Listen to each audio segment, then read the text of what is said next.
The notification pinged on my laptop at 2:46 a.m. while I was finishing quarterly reports for the dealership. Congratulations! Your iCloud storage is full. Manage your storage here. I wouldn't have thought twice about it, except the email wasn't addressed to my account. It was addressed to my wife Olivia's. We'd always had an open device policy in our house. No secrets, no locked phones, nothing to hide after 12 years of marriage and 2 kids. That's what we'd promised each other anyway. So when her laptop, the one she'd left open on the kitchen counter before heading to bed, displayed the notification, I clicked it without hesitation. Just trying to help clear up some space, maybe delete some old photos or documents. The iCloud interface loaded, showing her storage breakdown. Photos took up the most space, which made sense. Olivia loved documenting everything. Our kids Tyler and Emma at soccer games, family dinners, our annual trips to Lake Michigan. But there was another folder I didn't recognize, buried in a subfolder labeled Work Projects 2019. 2019. That was 4 years ago, back when Olivia had been working as an event coordinator for Pearson Hotels downtown. She'd left that job 3 years ago to work remotely for a smaller boutique firm, citing the commute and wanting more time with the kids. Curiosity got the better of me. I clicked the folder. The first photo loaded, and my stomach dropped 6 floors. My wife, my Olivia. In a hotel room I didn't recognize, wearing lingerie I'd never seen. The smile on her face was one I knew intimately. The same one from our honeymoon photos, from the morning she told me she was pregnant with Tyler. From 1,000 private moments I thought belonged only to us. But she wasn't smiling at me in these photos. My hands were shaking as I scrolled. There were dozens of them. Different hotels, different lingerie. Some showed her with a man whose face I could partially see. Dark hair, athletic build, probably mid-30s. In several photos, they were tangled together on hotel beds, his hands on her body, her head thrown back in laughter or something else I didn't want to name. The metadata on the photos showed dates ranging from March 2019 to August 2019. 5 months. 5 months of whatever this was, happening while I'd been working 60-hour weeks at the dealership, trying to make senior sales manager, coming home exhausted to help with homework and bedtime routines. I sat there in the blue glow of the laptop screen, the house silent except for the hum of the refrigerator and the pounding of blood in my ears. Upstairs, Olivia was sleeping in our bed. Our kids were down the hall in their rooms, Tyler's walls covered in baseball posters, Emma's in drawings of horses and princesses. This was 4 years ago, I tried to tell myself. Ancient history. Maybe it was a mistake, a brief lapse she'd ended and never repeated. Maybe this was something we could... Then I saw the videos folder. I shouldn't have clicked it. Some part of me, the part that still wanted to believe in the life I thought I had, screamed at me to close the laptop and walk away. But my hand moved on its own, and suddenly I was watching my wife with this stranger, hearing her voice say things I'd never heard her say. Watching her do things with an enthusiasm that made me question every intimate moment we'd ever shared. I closed the laptop before the first video finished. My hands were trembling so badly I could barely grip the edge of the counter. The kitchen tilted around me, familiar and foreign at the same time. The refrigerator magnets holding Emma's artwork. The coffee maker I'd bought Olivia for her birthday. The calendar on the wall showing Tyler's baseball schedule in her neat handwriting. 4 years ago. But she'd never told me. Never confessed. Never given me the choice to forgive or leave or even just know the truth about who I was married to. I looked at the ceiling, imagining her upstairs in our bed, sleeping peacefully while I stood here with our entire marriage crumbling around me. How many times had she lied to my face? How many late nights at work or team building events had actually been hotel rooms with him? And the biggest question, was it really over? I opened the laptop again, forcing myself past the photos and videos to check the dates more carefully. The last file was dated August 23, 2019. Nothing after that. Almost exactly 4 years ago, right before she'd quit Pearson Hotels and started working from home. Maybe she'd ended it. Maybe she'd felt guilty and changed her life to avoid temptation. Maybe the woman who'd been my wife for the past 4 years was different from the woman in these photos. Or maybe she'd just gotten better at hiding it. I needed proof. I needed to know if this was a dead affair or an ongoing betrayal. I needed to know who I was really married to before I made any decisions about what came next. The laptop's clock read 3:14 a.m. In a few hours, Olivia would wake up, shower, make breakfast for the kids, kiss me goodbye before settling into her home office for another day of work.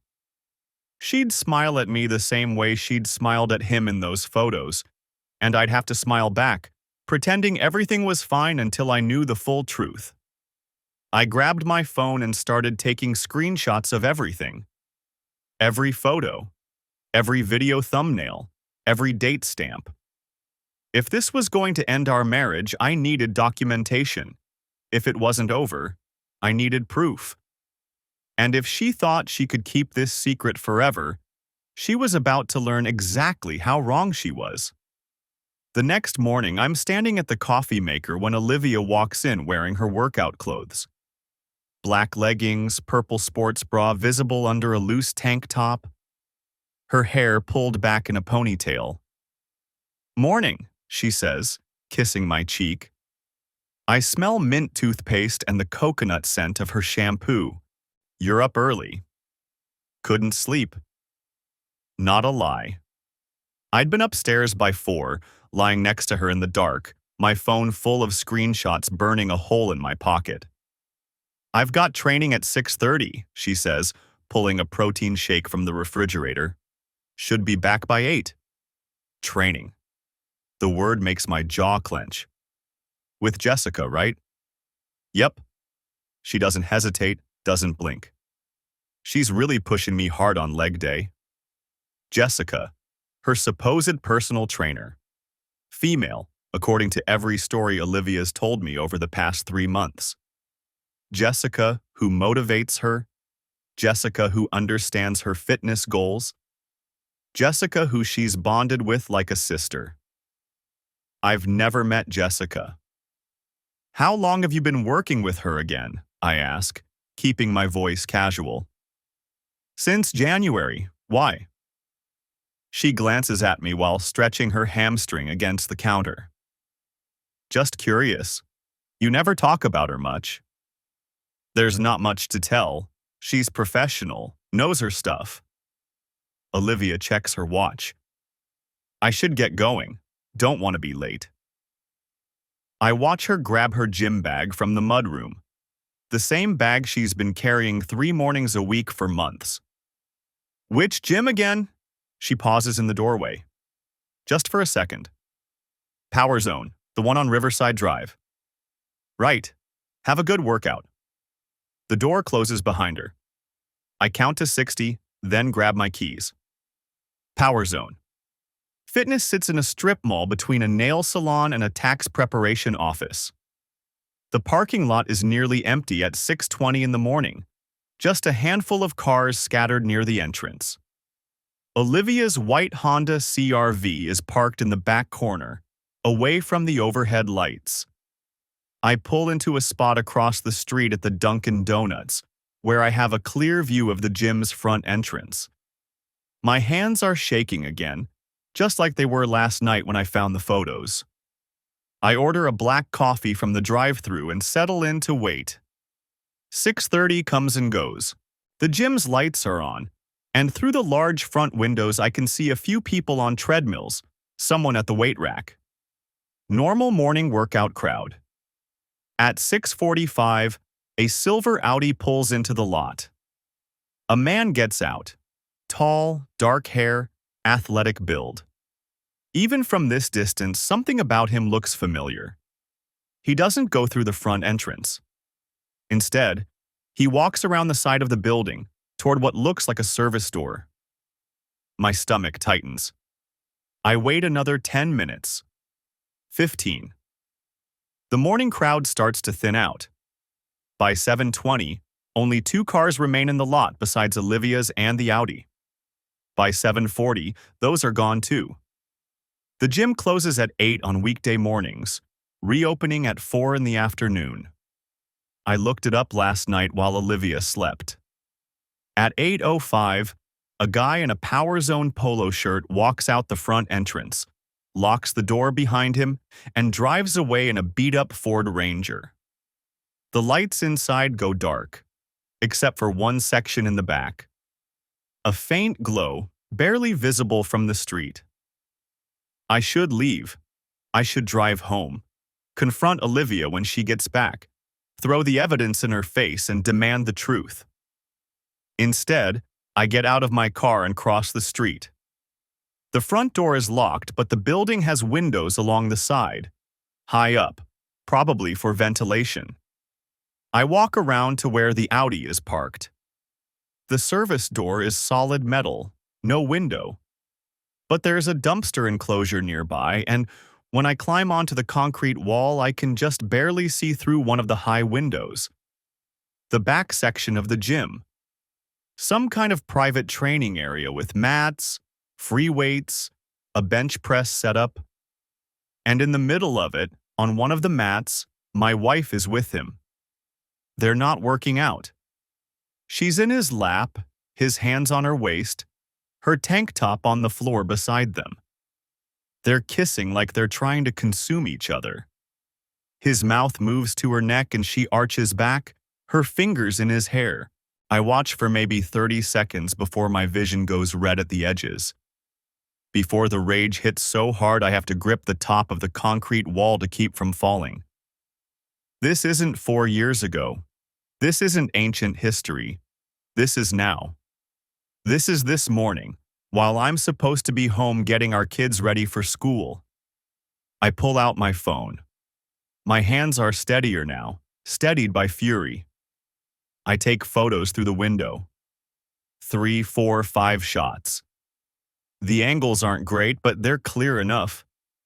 Clear enough to show my wife with another man in an empty gym, breaking God knows how many rules. Then I climb down and call the number listed on the Power Zone website. Power Zone Fitness, this is Derek speaking. Hi Derek, my name is Nathan Reed. I'm calling to report unauthorized use of your facility. Unauthorized use? He sounds confused. What do you mean? Your gym is supposed to be closed right now, correct? Closed from 8 a.m. until 4 p.m.?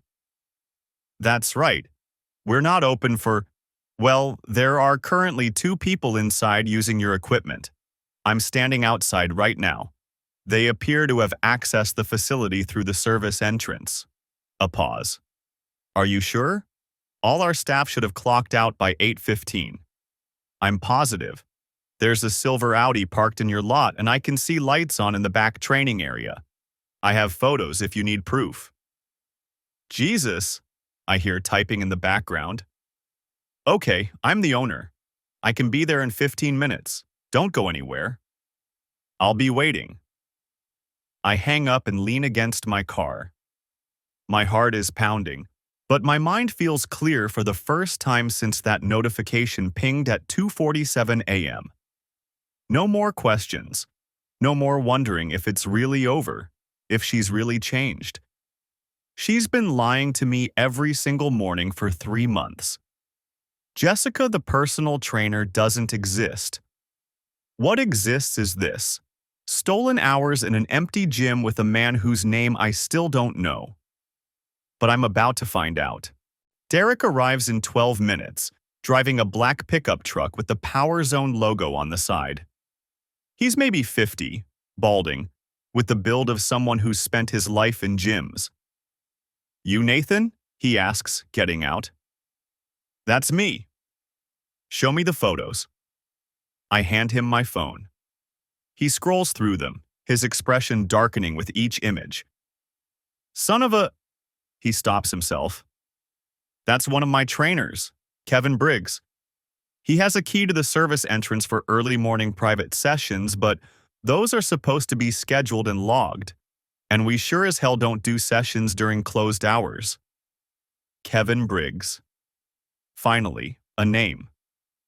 The woman is my wife, I say quietly. She's been telling me she's working out with a female trainer named Jessica, 3 mornings a week since January. Derek looks at me, then back at the phone. Understanding crosses his face. Hell. I'm sorry, man. I'm really sorry. Can you get them out of there? Damn right I can. He pulls out a key ring and heads for the front entrance. You want to come in or? I'll come in. The gym is dark except for the glow coming from the back area. Our footsteps echo on the rubber flooring as we walk past rows of silent equipment. Treadmills, ellipticals, weight machines, all empty and waiting. Derek doesn't call out a warning. He just walks straight to the private training area and flips on the overhead lights. What the? Kevin scrambles to his feet. Olivia grabs her tank top, her face going from flushed to white in an instant. Hey Derek, I can explain, Kevin starts. Shut up. Derek's voice is cold. You're using gym facilities during closed hours for unauthorized activities. That's grounds for immediate termination. Then Olivia sees me standing behind Derek. Our eyes meet, and I watch everything she's about to say die on her lips. Nathan, don't! I hold up my hand. I don't want to hear it. Not here. How did you? Jessica? I ask. Really? You couldn't come up with something more creative than a fake female trainer? Her face crumples. Kevin is pulling on his shirt, looking between us like he's trying to figure out the fastest exit. You must be Kevin, I say to him. Kevin Briggs. Nice to finally meet the guy my wife's been screwing for the past 3 months. The drive home felt like an out-of-body experience. My hands gripped the steering wheel, my foot pressed the accelerator, but I wasn't really there. I was still standing outside Power Zone Fitness, watching Derek unlock the door, watching Olivia's face drain of color. I'd left before she could follow me to the parking lot, before she could manufacture more lies. The house was exactly as I'd left it. Tyler's backpack by the front door, Emma's art project spread across the dining room table. Normal. Everything looked so goddamn normal. I sat in my car in the driveway for 10 minutes, staring at the refrigerator magnets visible through the kitchen window. Soccer schedule, Emma's dance recital. Date night, Saturday. That last one almost made me laugh. Date night.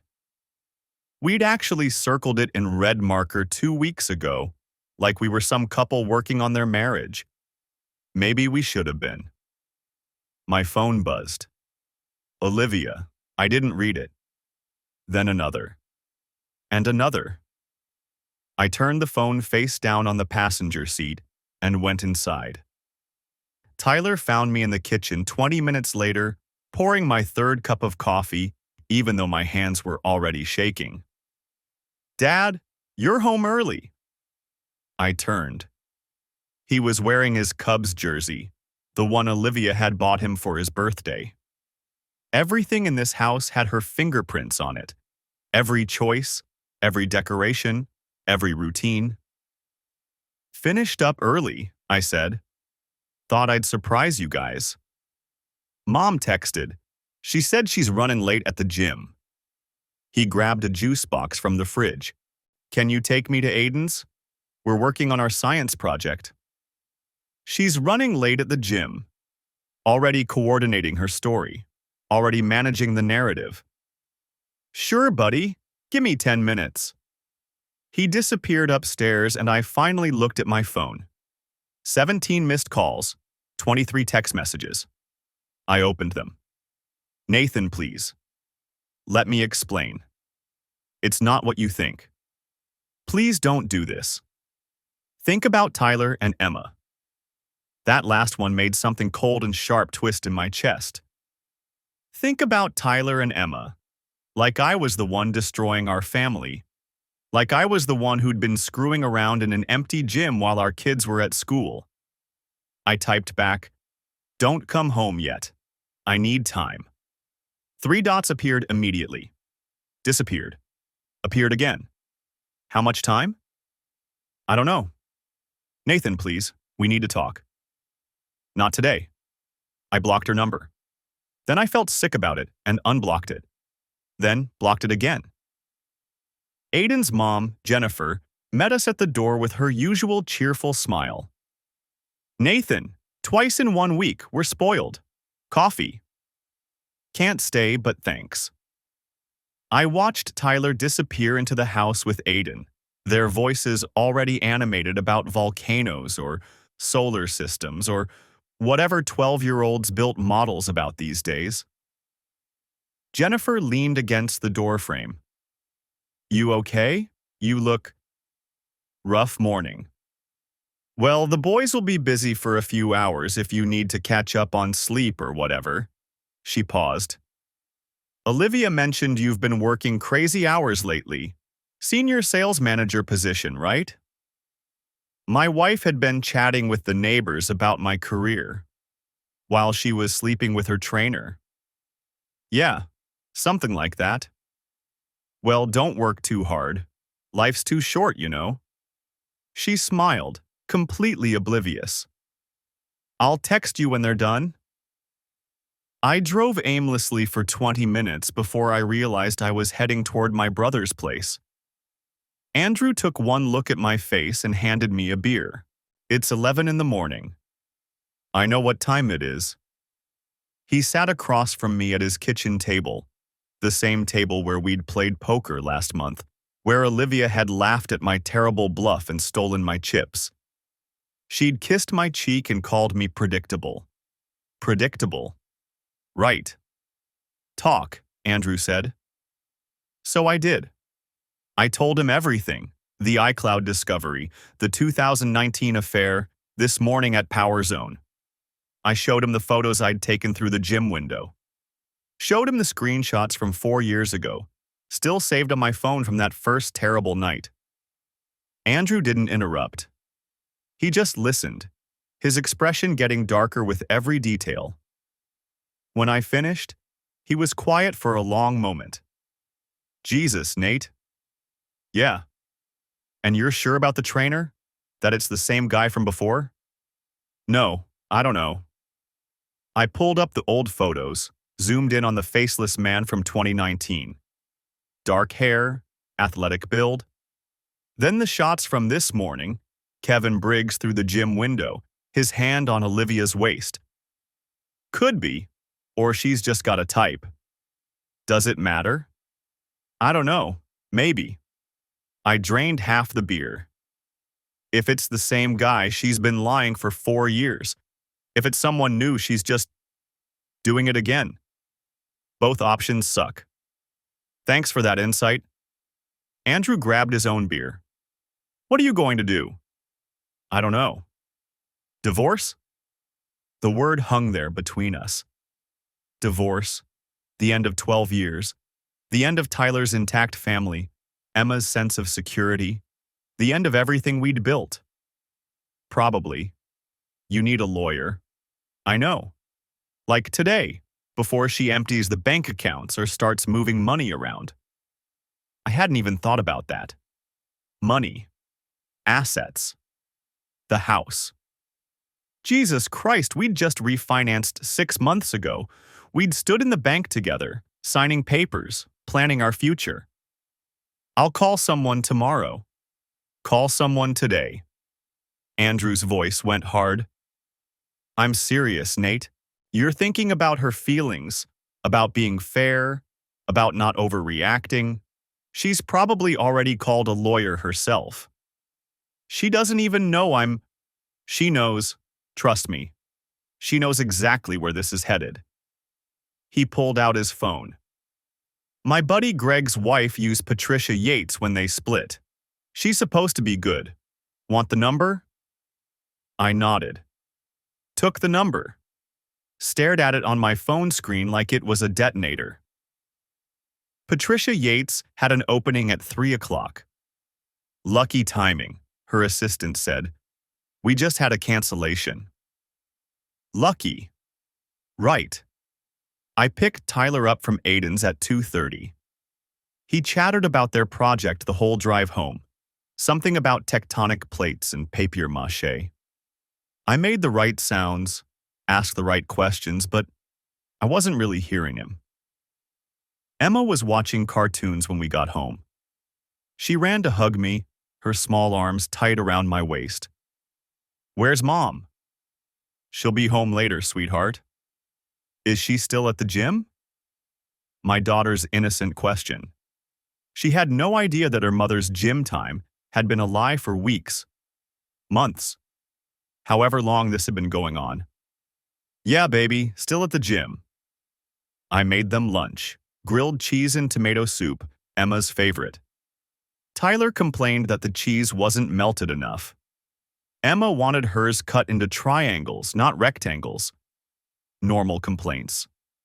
Normal kids having a normal Saturday. While they ate, I checked my phone. Olivia had texted from a different number.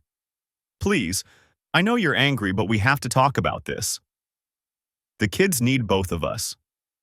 I made a mistake. I'm so sorry. A mistake. Singular.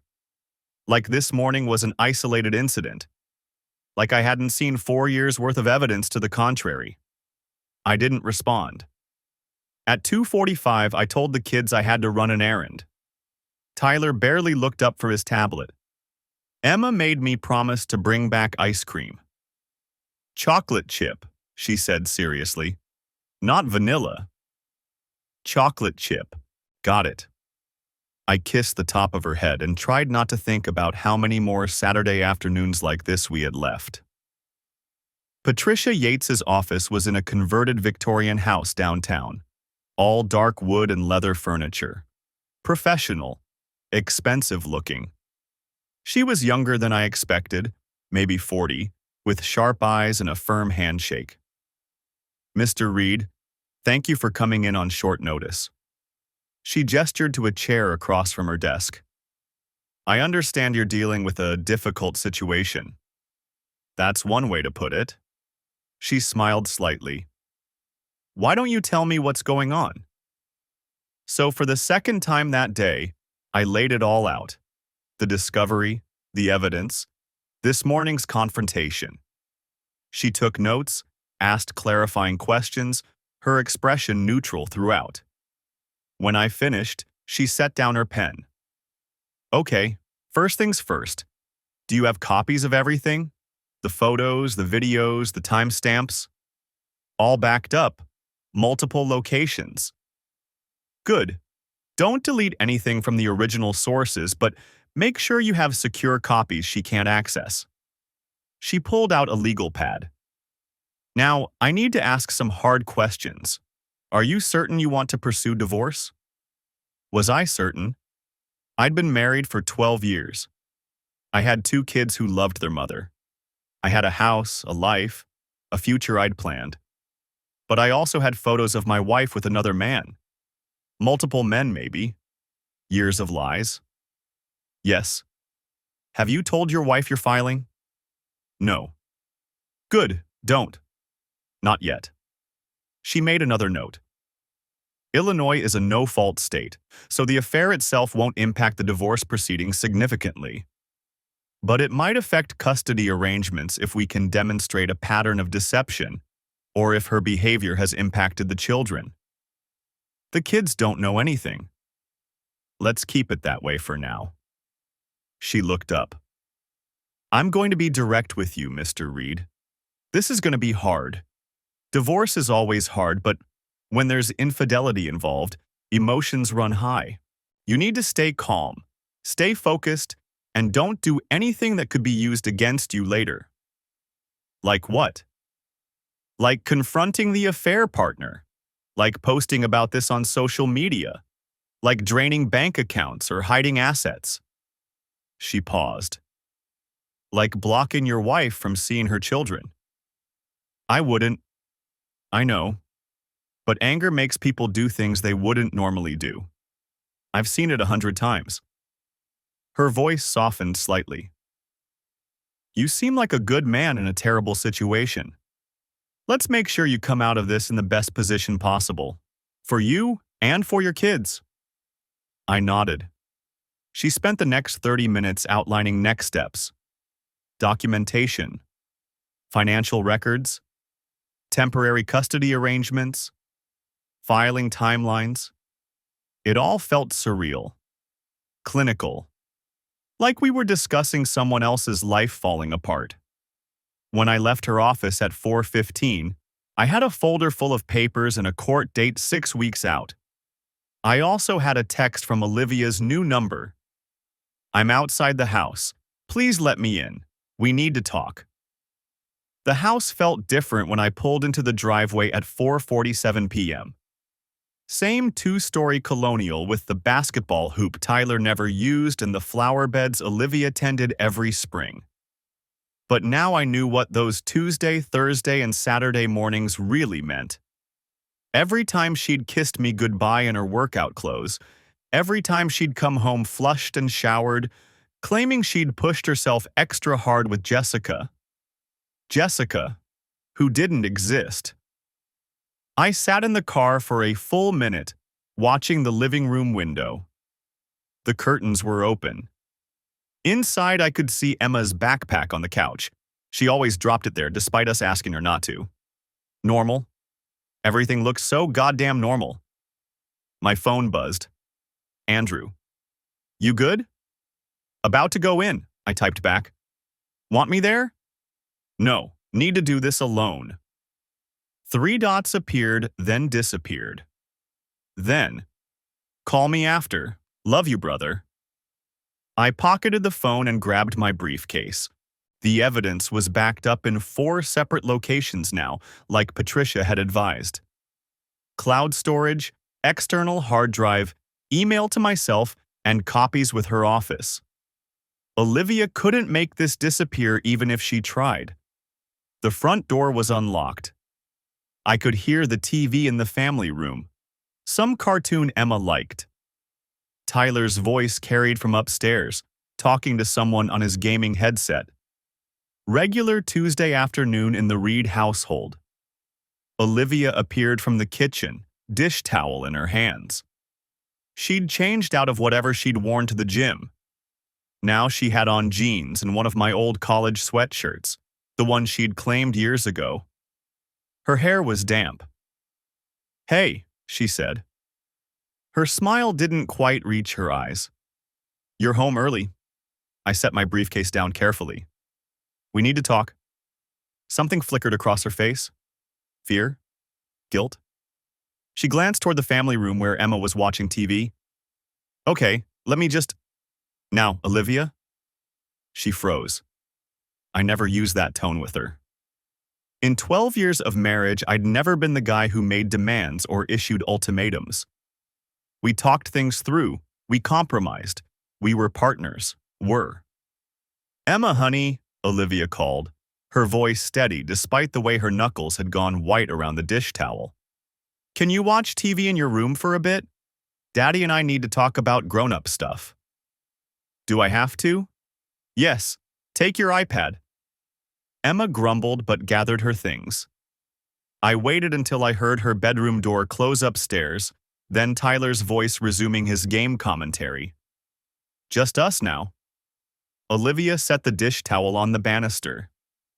Nathan, what's going on? I went to Power Zone this morning.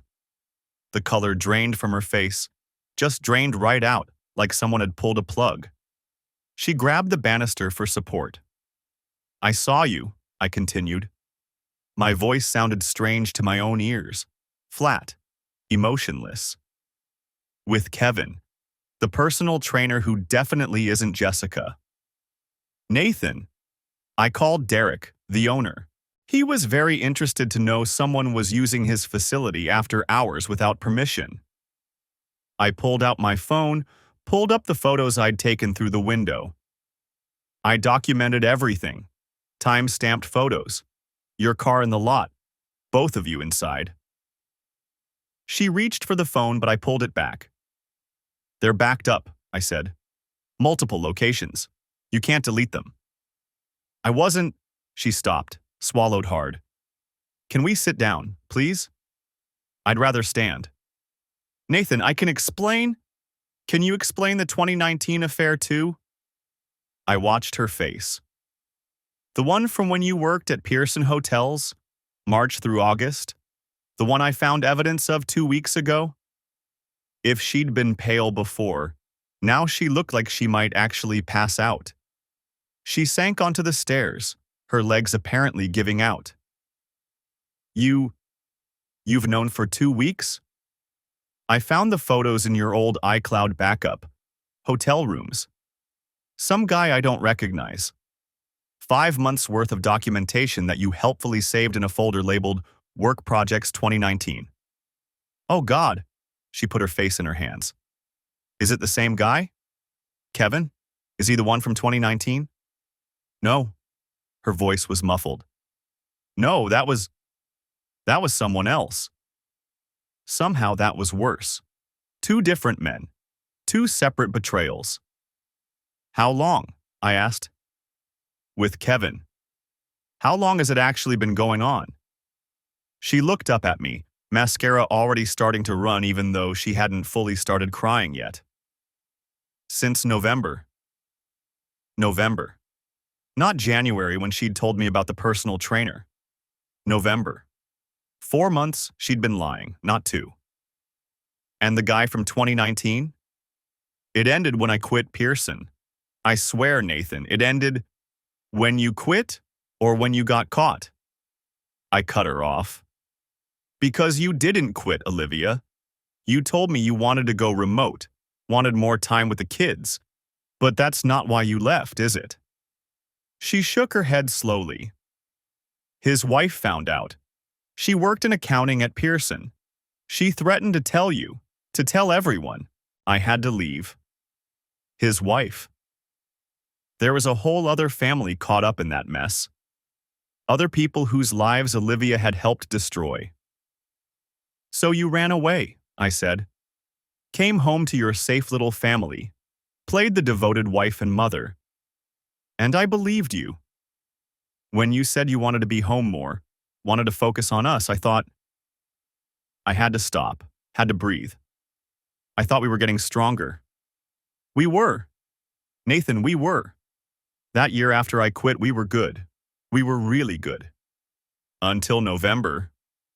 It's not like that. Kevin and I don't want to hear it. I held up my hand. I don't want to hear how it just happened, or how you didn't mean for it to go this far, or any of the other cliches cheaters use. I've already heard them all in my head for the past 2 weeks. What do you want me to say? Her voice broke. Tell me what to say, Nathan. Tell me how to fix this. You can't fix it. The finality in my voice seemed to hit her. She stood up, took a step toward me. Don't say that. We can get counseling. I've already filed for divorce. She stopped like I'd slapped her. What? I met with a lawyer yesterday. Patricia Yates. Papers will be served within the week. You can't. Nathan, the kids will be fine. I'm asking for primary custody, but I'm not trying to keep them from you. I'm not that vindictive. I picked up my briefcase. I'm staying at Andrew's for now. I packed a bag this morning before I went to the gym. This morning? You've been planning this all day? I've been planning this for 2 weeks, Olivia. Ever since I found the 2019 photos. Today just confirmed what I already knew. Which is what? She was crying now, really crying.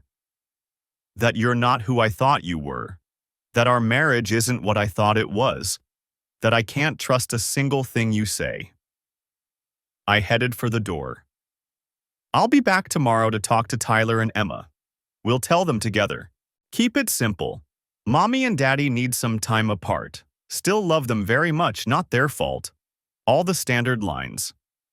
Nathan, please. Derek banned you both from Power Zone, by the way. Kevin, too. Apparently unauthorized after-hours use is a liability issue. He was pretty angry about it.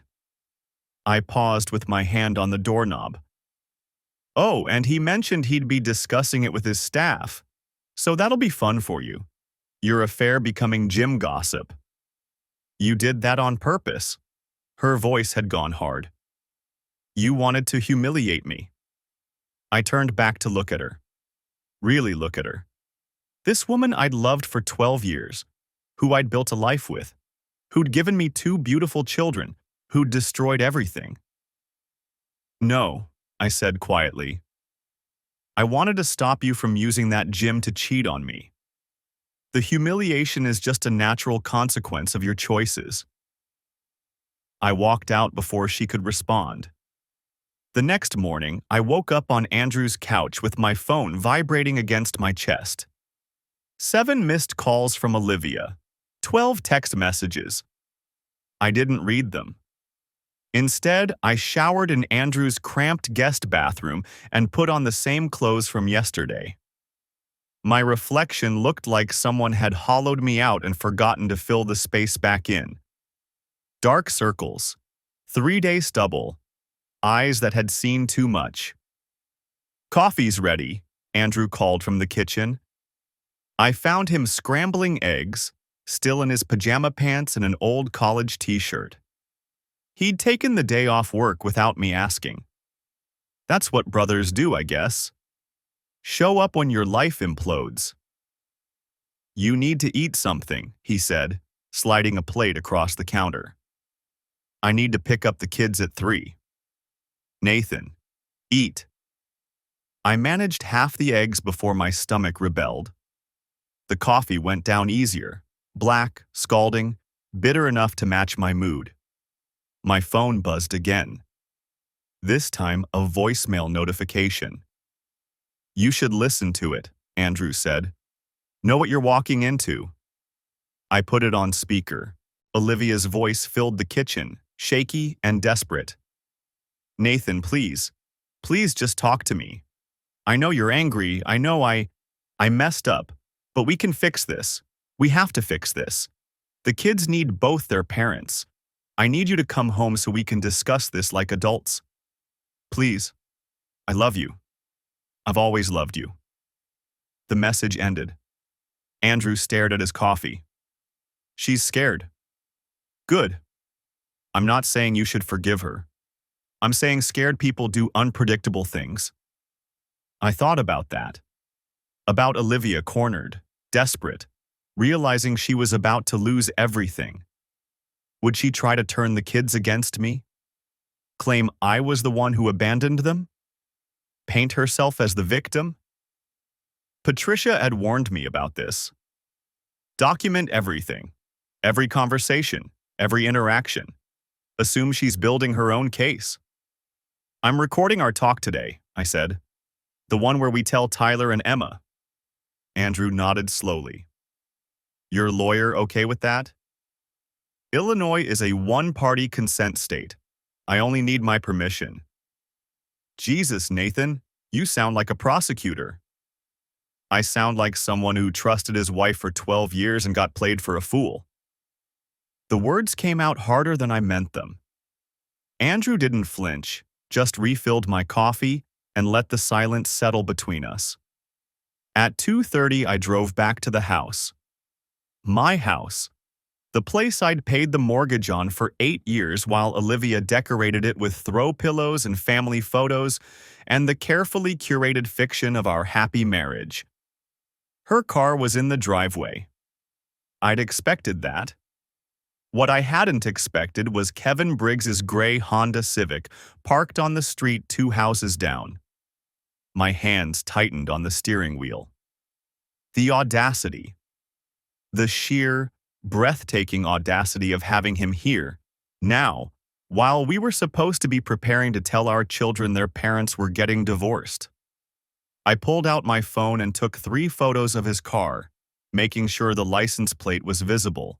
Then I texted Patricia. Affair partner is parked outside family home. Documenting. Her response came back in seconds. Good. Do not engage with him. Only interact with your wife regarding the children. I sat in my car for 2 full minutes, breathing through the rage. Then I walked past Kevin's Civic without looking at it and let myself into my own house. Olivia was in the living room, perched on the edge of the couch like a bird ready to take flight. She'd been crying. Her eyes were red and swollen, mascara smudged despite obvious attempts to clean it up. She wore jeans and one of my old sweaters, the gray one I'd been looking for last month. She stood when she saw me. Nathan, where are the kids? They're not home yet.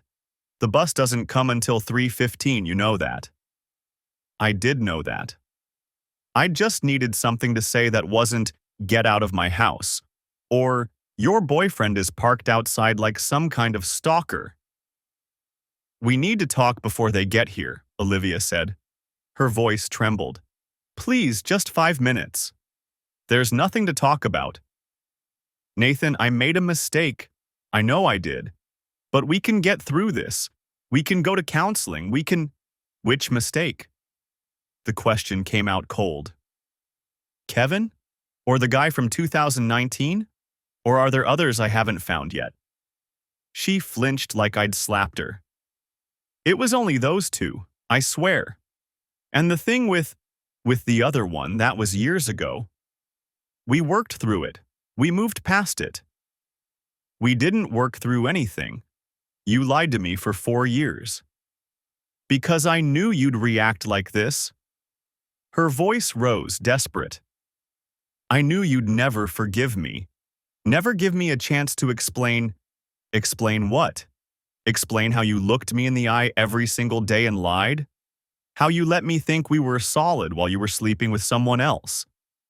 How you brought our kids around Kevin, introduced him as your friend while you were… I stopped. Forced myself to breathe. This wasn't the conversation I needed to have. Not now. Not with Tyler and Emma about to walk through that door.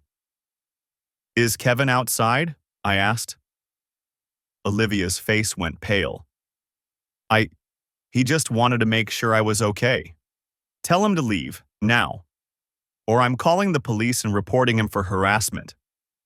Nathan, he's not harassing anyone. Tell him to leave. She stared at me for a long moment, then pulled out her phone with shaking hands. I watched her type out a message, watched her hit send. 30 seconds later, I heard a car engine start up down the street. Thank you, I said, and meant it. Whatever else Olivia had done, she'd at least had the sense not to let this escalate with our kids on the way home. She sank back onto the couch, phone clutched in both hands. What are we going to tell them? The truth. That we're getting divorced. But not the details, not the details. They don't need to know why, just that it's happening and it's not their fault. Olivia nodded, tears streaming down her face now. Where will you go? I'm staying with Andrew. You'll have the house until the divorce is finalized. Then we'll figure out custody arrangements. Custody? Her head snapped up. Nathan, you can't… They need their mother. They need both their parents. And they're going to have both. But I'm not walking away from my kids, Olivia. Whatever happens between us, I'm still their father. I never said you weren't. You didn't have to say it. But I'm making it clear now. I want joint custody, 50-50 split. And if you fight me on that, if you try to use them as leverage, I will make sure the judge sees every piece of evidence I have about your affairs and your lies. Her face crumpled. You'd really do that? Drag me through the mud in front of a judge? I'd really fight for my kids, however I have to. The school bus rumbled to a stop outside. Through the window, I could see Tyler and Emma climbing down the steps, backpacks bouncing, completely oblivious to the fact that their whole world was about to shift on its axis. Olivia wiped her eyes, tried to compose herself. How do we do this? Together, I said. We sit them down together, we tell them together, and we make it clear that we both love them and this isn't their fault. She nodded. The front door burst open. Emma came running in first, all 7 years of energy and excitement. Daddy, you're home early. I caught her in a hug, breathing in the smell of her strawberry shampoo and elementary school cafeteria. Tyler followed behind, quieter, already sensing something was wrong. Hey, buddy, I said, pulling him into the embrace too. What's going on? Tyler asked. He was 10, old enough to read the tension in the room, the redness around his mother's eyes. I looked at Olivia over our children's heads. She looked back at me, terrified and broken and still, somehow, a stranger. Let's sit down, I said. Mom and I need to talk to you about something. The silence in the living room stretched like a taut wire. Tyler sat on the edge of the couch, his shoulders rigid, while Emma curled into the opposite corner with her knees drawn up. Olivia perched on the armchair, her hands clasped so tightly her knuckles had gone white. I stood near the window, maintaining distance, maintaining control. Your mom and I are getting divorced, I said. The words came out steady, rehearsed. I'd practiced this in my car, in the shower, lying awake at 3 in the morning. We both love you very much, and that will never change, but we can't be married anymore. Emma's face crumpled immediately. Tyler's jaw clenched, his eyes darting between Olivia and me. Why? Tyler's voice cracked on the single syllable. I looked at Olivia. We'd agreed. No details about the affairs, not now, maybe not ever. Just the simple, devastating truth that we were done. Sometimes adults grow apart, Olivia said. Her voice sounded hollow, like she was reading from a script. Sometimes marriages just don't work out. That's not a reason. Tyler stood up, his hands balled into fists. People don't just get divorced for no reason. What happened? Tyler, Olivia started. Did someone cheat? He looked directly at me. Did you cheat on Mom? The assumption punched the air from my lungs. Of course he'd think that. I was the one who traveled for work, who put in long hours, who sometimes missed dinner. No, I said quietly. I didn't. Tyler's gaze swung to Olivia. The silence that followed told him everything. Mom? Emma's voice was small, broken. Olivia's composure shattered. Tears spilled down her cheeks. I'm so sorry. I made mistakes. I hurt your father and I hurt our family, and I'm so sorry. Tyler's face went through a dozen emotions in seconds. Shock, confusion, anger, disgust. He turned and walked out of the room. I heard his footsteps on the stairs, then the slam of his bedroom door. Emma dissolved into sobs. Olivia moved toward her, but Emma shrank back. Don't touch me, Emma choked out. I crossed the room and sat beside my daughter, and she immediately buried her face against my shoulder. Her whole body shook with crying. Over her head, I watched Olivia stand frozen in the middle of the room, her arms hanging useless at her sides. I'll be in the guest room, Olivia whispered, and left. Emma cried herself to sleep in my arms. I carried her upstairs and tucked her into bed, smoothing her hair back from her tear-stained face. She looked so young, so small, 7 years old, and her world had just imploded. I knocked on Tyler's door. Buddy, go away. I'm not going anywhere. Can I come in? Silence.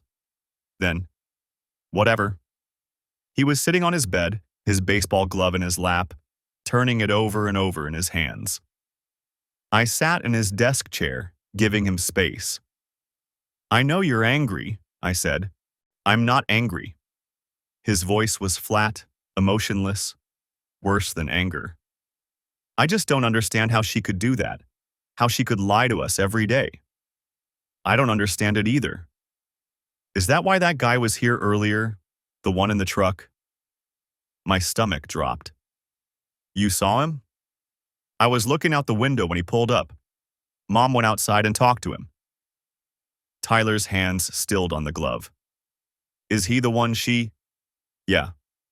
Does he know about us? About me and Emma? The question gutted me.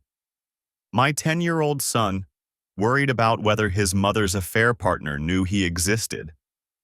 I don't know what your mom told him. Tyler nodded slowly, processing. Are we going to move? No. You and Emma are staying here with me. This is your home. Where's Mom going? I don't know yet. We're still figuring things out. He set the glove aside and looked at me directly. Are you okay, Dad? The role reversal nearly broke me. My child, asking if I was okay. I will be, I said. We all will be. It's going to take time, but we'll get through this. Together? Together. Olivia moved out 3 days later. Not far, she rented a small apartment 10 minutes away, close enough for regular visits with the kids. Andrew helped me change the locks while she packed.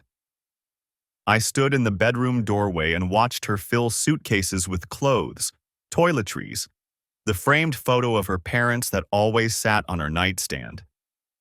She left her wedding ring on the dresser. Emma refused to speak to her. Tyler maintained a cold, polite distance. When Olivia tried to hug them goodbye, Emma went rigid and Tyler stepped back. I'll see you this weekend, Olivia said, her voice breaking. We'll do something fun, whatever you want. Neither of them responded.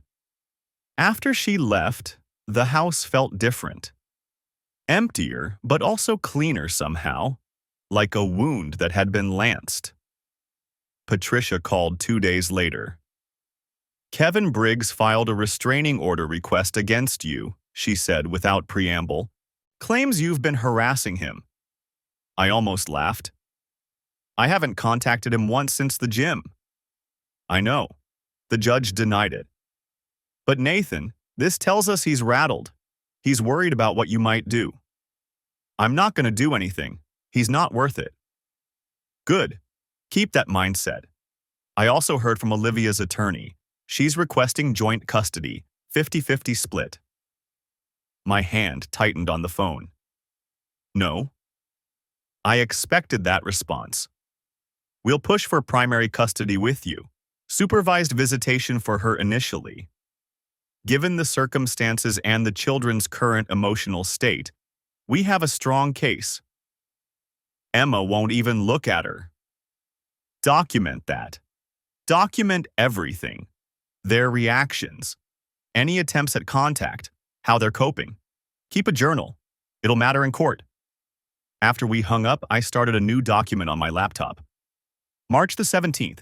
Told kids about divorce. Emma cried for 2 hours.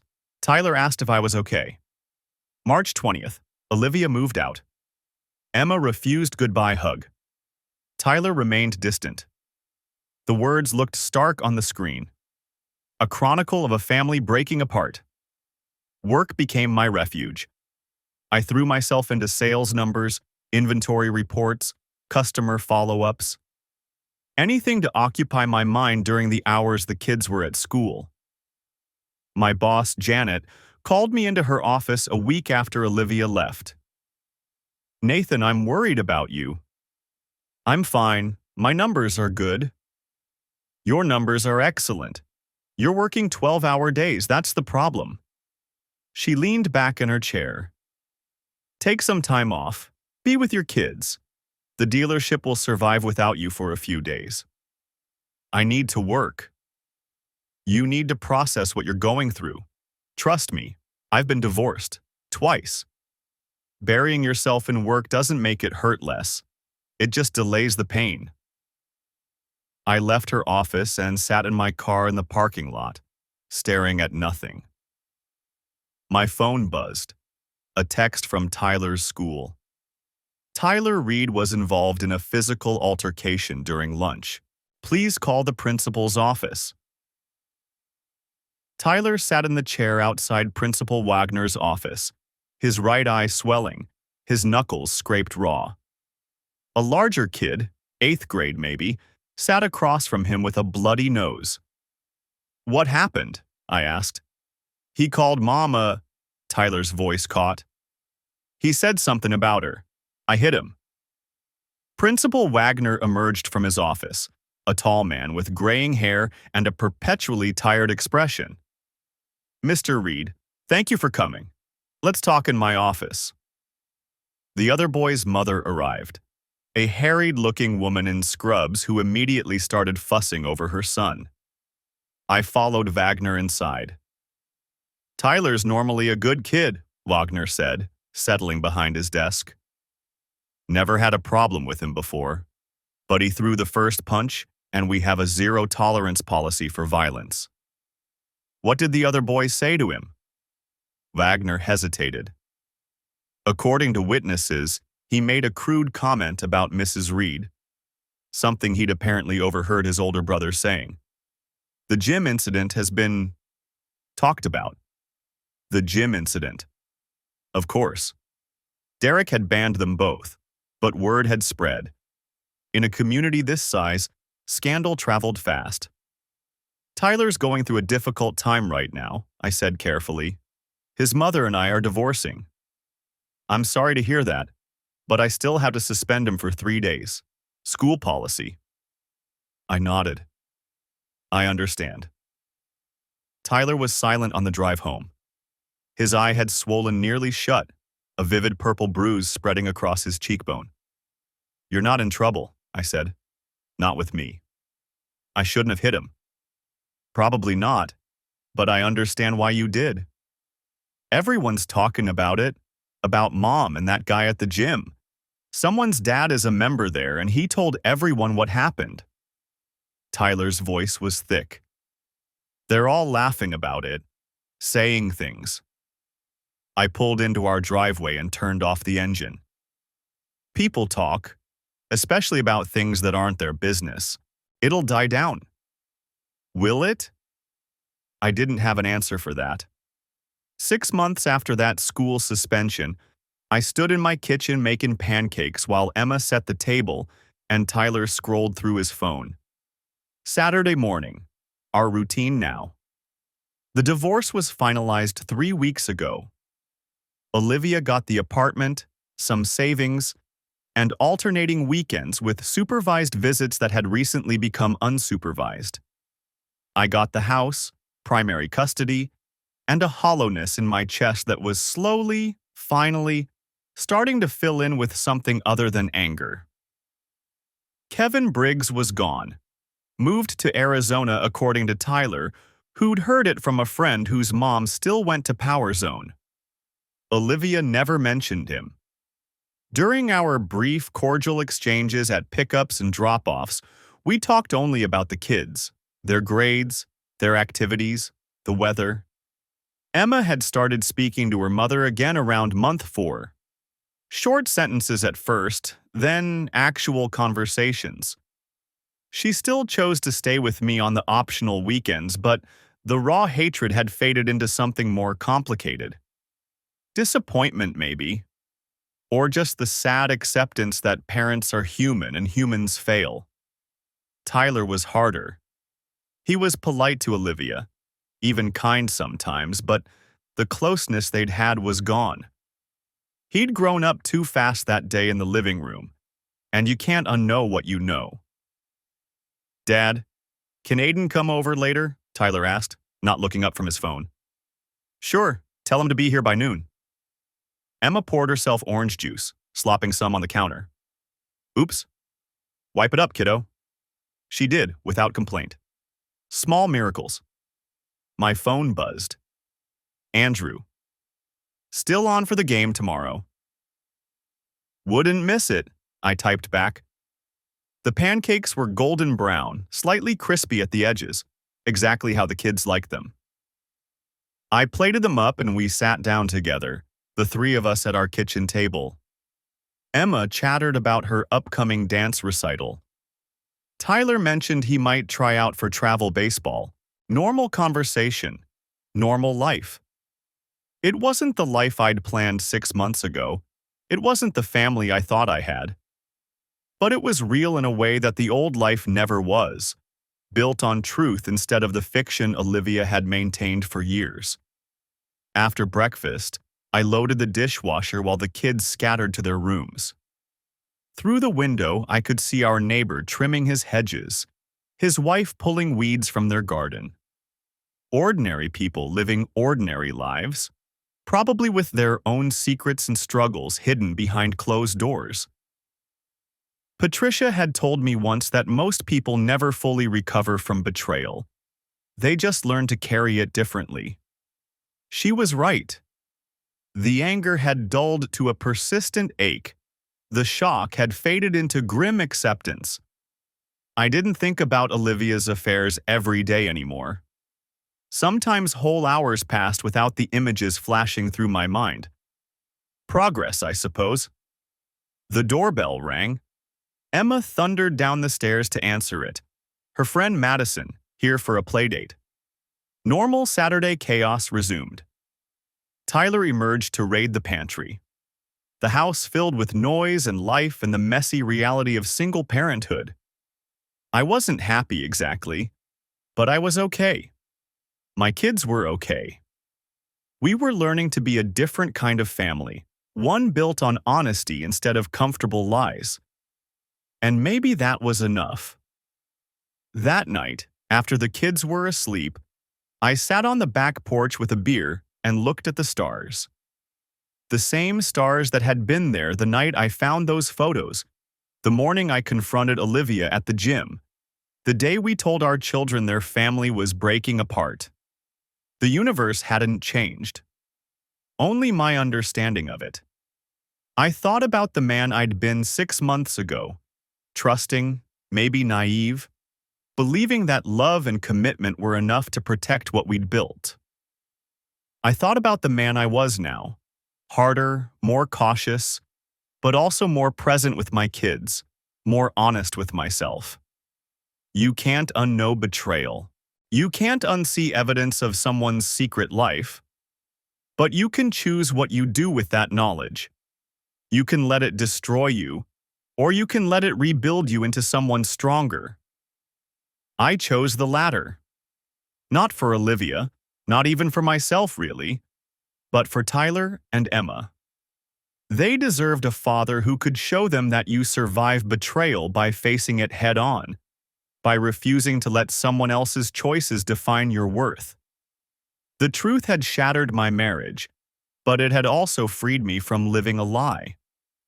And in that freedom, painful as it was, I'd found something Olivia's deception had stolen: my own integrity. I finished my beer and went inside, locking the door behind me. Tomorrow would bring its own challenges, custody exchanges, difficult conversations, the ongoing work of co-parenting with someone I no longer trusted. But tonight, my kids were safe in their beds, and I was standing in a house built on truth instead of secrets. It wasn't the ending I'd wanted, but it was the ending I'd earned by refusing to look away from hard truths. And sometimes, that has to be enough.